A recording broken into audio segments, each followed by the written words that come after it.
Dieu a conclu cette alliance. La première fut avec Adam, Genèse 3, 15. La seconde avec Noé, Genèse 9, 9, 11. La troisième avec Abraham, Genèse 7, 17, 19. La quatrième est établie avec Moïse dans Deutéronome 18, 15. La cinquième avec David, de Samuel 7, 12, 13. La sixième avec le Seigneur Jésus-Christ. Au psaume 2, 7, 8, les nations et les extrémités de la terre ont été promises au Seigneur Jésus-Christ comme son héritage. Nous devons donc réclamer sa possession en tant que ses co-ouvriers de Corinthiens 6, 1. Il a un héritage en Australie, au Canada, en Amérique, aussi bien qu'en Inde. Nous devons réclamer cet héritage. Il est mort pour tous les hommes, mais le diable les garde sous sa coupe. Ces âmes doivent être délivrées. Je suis ici en son nom. Je dois aller en son nom réclamer l'héritage du Seigneur Jésus-Christ. Et la septième alliance a été conclue avec le croyant. Par le sacrifice du Seigneur Jésus-Christ, le péché a été enlevé pour toujours. Hébreux 10, 12, 17. Ces lois seront écrites dans nos cœurs. Ésaïe 43, 25.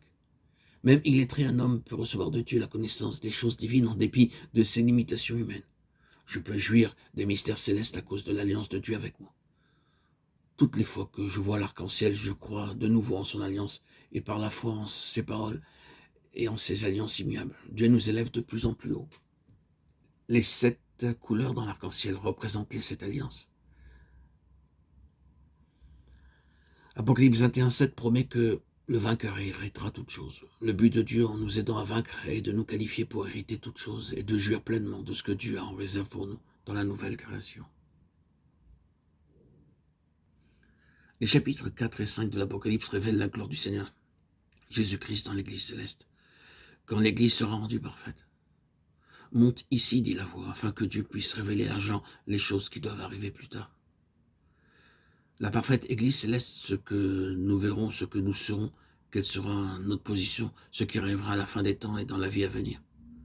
Pour comprendre ces mystères célestes, nous devons apprendre à marcher par l'Esprit, Apocalypse 4, 2. Ceux qui marchent uniquement sur des bases terrestres les trouvent difficiles à comprendre, car il n'est pas possible de saisir ces mystères par la compréhension intellectuelle, Galates 5, 25. Le trône de notre Seigneur Jésus-Christ est l'objet central dans le ciel, Apocalypse 4, 2, 9.